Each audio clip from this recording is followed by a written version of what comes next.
الحمدللہ رب العالمین والصلاة والسلام علی سید الانبیاء وخاتم المعصومین وصحابہ الطیبین الطاہرین ولعنۃ اللہ علی اعدائہم الرافدین الکافرین المرتدین الی یوم الدین. اما بعد فاعوذ باللہ من الشیطان الرجیم. بسم اللہ الرحمن الرحیم. هو سماکم المسلمین. صدق اللہ العظیم. گرامی قدر سامعین احباب، آج ہم اس بات کو بیان کریں گے. اکثر طور پر فریق مخالف نرجسی مذہب کے لوگ امت مسلمہ کو دھوکہ دینے کے لیے جب بھی دیکھا جائے تو اپنے لیے ایک لفظ استعمال کرتے ہیں کہ مومنین کرام، اور امت مسلمہ کے لیے مسلمان کا لفظ استعمال کرتے ہیں، جس سے بہت سارے لوگ اس غلط فہمی کا شکار ہو جاتے ہیں اور اس دھوکے کا شکار ہو جاتے ہیں کہ یہ تو ہمیں مسلمان تصور کرتے ہیں، جبکہ فریق مخالف کے اصول کے مطابق اور شیعہ ذاکر حسن العیاری بارہا اس بات کو بیان کرتا رہتا ہے کہ مسلمان ان کے اصول کے مطابق منافق کو کہا جاتا ہے. اس وجہ سے وہ اپنے فرقے کا نام مومنین کرام کے نام سے پکارتے ہیں اور بارہا اپنے آپ کو مومن کہتے ہیں. اور یہ بھی عجیب ایک طریقہ کار ہے کہ بدعت کرنے والے اپنے آپ کو سنی کہتے ہیں اور کافر اپنے آپ کو مومن کہتے ہیں. یہ بھی ایک عجیب کہانی اور ایک عجیب قصہ اور ایک عجیب بات ہے، لیکن اس سے ہماری بحث نہیں ہے. آج ہم اس بات پر بات کریں گے کہ کیا لفظ مسلمان منافق کے لیے ہے، یا لفظ مسلم منافق کے لیے ہے، یا صحیح سچے مومن کو کہا جاتا ہے، اور اللہ تعالیٰ نے اس امت کا نام مسلمان رکھا ہے یا نہیں رکھا. تو ہم فریق مخالف کے اپنے اصول کے مطابق دیکھتے ہوئے فریق مخالف کی اپنی کتاب سے اس بات کو ثابت کریں گے. اگر ہم فریق مخالف کے اپنے اصول کو لے لیتے ہیں، جس کو وہ بیان کرتا رہتا ہے کہ ان کے اصول کے مطابق، شیعہ ذاکر حسن العیاری کے اصول کے مطابق اور فریق مخالف کے معتبر اصولوں کے مطابق اگر مسلمان منافق کو کہا جاتا ہے، تو پھر اس صورت میں فریق مخالف کے اپنی کتابوں سے یہ بات ثابت ہے کہ ہوا سماکم المسلمین، اللہ تعالیٰ نے ہمارا نام مسلمان رکھا. اس آیت کے تحت ان کی اپنی کتابوں میں روایت موجود ہے، امام کہتے ہیں کہ وہ ہم ہیں اور اللہ تعالیٰ نے ہمارا نام مسلمان رکھا، جبکہ مسلمان منافق کو کہتے ہیں. تو اس سے فریق مخالف کے اپنے اصول کے مطابق تمام امام منافق ٹھہرتے ہیں، کیونکہ ان کا اپنا اصول ہے کہ مسلمان منافق کو کہتے ہیں.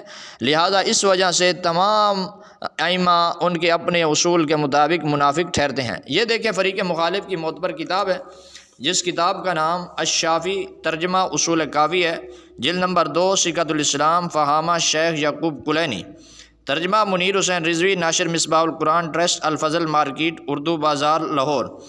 اس جلد نمبر 2 اور اس کتاب کا صفحہ نمبر 47 ہے. صفحہ نمبر 47 پر یہ روایت موجود ہے اور باب نمبر 9 ہے.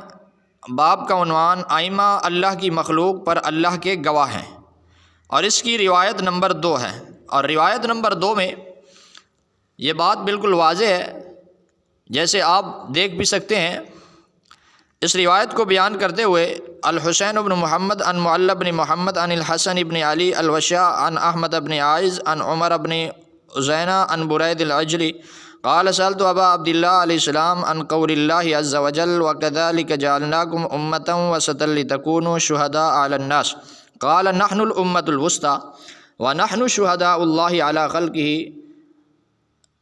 وحججه في الارض قلت قول اللہ عز وجل. اللہ تعالیٰ کے اس فرمان کے بارے میں میں نے پوچھا، میں نے کہا ملت ابیکم ابراہیم قال ایانا علی خاصہ هو سماکم المسلمین من قبل فی الکتب التي مضت وفی هذا القرآن لیکون الرسول شہیدا علیکم فرسول اللہ صلی اللہ علیہ وسلم الشہید علینا بلغنا عن اللہ عز وجل ونحن الشہداء علی الناس فمن صدقناہ یوم القیامت ومن کذب کذبناہ یوم القیامت. یہ روایت موجود ہے کہ ہمارا نام جو مسلمان رکھا گیا تو وہ ہم لوگ ہیں، اور پہلی کتابوں میں بھی ہمارا نام مسلمان رکھا گیا. تو امام کہتے ہیں ہم مسلمان ہیں، اور فریق مخالف کے اپنے اصول کے مطابق مسلمان منافق کو کہتے ہیں. لہذا اس سے یہ بات بالکل واضح ثابت ہوئی کہ فریق مخالف کے اپنے اصول سے، ان کی اپنی کتابوں سے ان کے تمام امام منافق ٹھہرتے ہیں.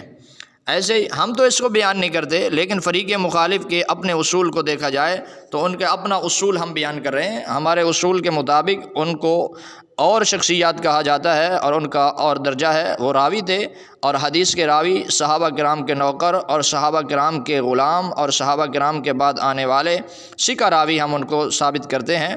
امت مسلمہ کا موقف ان کے بارے میں جدا ہے۔ جناب برید اجلی بیان کرتے ہیں کہ میں نے حضرت ابو عبداللہ علیہ السلام سے خدا کے اس قول کے بارے میں سوال کیا، وَكَذَلِكَ جَعَلْنَاكُمْ أُمَّةً وَسَطًا لِتَكُونُوا شُهَدَاءَ عَلَى النَّاسِ، ایسے ہی ہم نے تم کو درمیانی امت قرار دیا ہے تاکہ تم لوگوں پر گواہ بن سکو۔ فرزند رسول اس سے کیا مراد ہے؟ آپ علیہ السلام نے فرمایا درمیانی امت ہم ہیں اور اللہ کی مخلوق پر اللہ کی طرف سے گواہ ہم ہیں اور زمین پر اللہ کی حجت ہم ہیں۔ میں نے عرض کیا کہ ملت ابیکم ابراہیم، آپ علیہ السلام نے فرمایا اس سے مراد ہم خاص طور پر ہیں۔ وَسَمَّاكُمُ الْمُسْلِمِينَ مِن قبل، مراد گزشتہ کتب میں اور اس کتاب قرآن میں تمہارا نام مسلمان رکھا گیا ہے۔ اس سے مراد ہم آل محمد ہیں کہ ہم ہی کو کہا جاتا ہے اور ہم ہی مسلمان ہیں۔ امام یہ کہتا ہے کہ ہمارا نام مسلمان رکھا گیا۔ اب یہ امت مسلمہ سے جدا ہو کر اپنا نام مومن کرام کہتے ہیں اور امت مسلمہ کو منافق گردانتے ہیں، جس سے یہ بات بالکل واضح ہوتی ہے کہ اگر امت مسلمہ منافق ہے تو تمام امام بھی منافق ٹھہرتے ہیں، کیونکہ امام خود اس بات کو بیان کر رہے ہیں کہ ہمارا نام کیا رکھا گیا، کہ ہمارا نام بھی مسلمان رکھا گیا۔ اور امام جعفر صادق اس بات کو بیان کرتے ہیں اور ان کا شاگرد ان سے پوچھتا ہے اور وہ اس بات کی وضاحت کرتے ہیں۔ دعا ہے اللہ رب العالمین ہم سب کو حق سمجھ کر عمل کی توفیق نصیب فرمائے اور فریق مخالف کے ہر پروپیگنڈا اور ہر جھوٹ سے اللہ پاک ہم سب کو محفوظ فرمائے۔ وآخر دعوانا ان الحمد للہ رب العالمین۔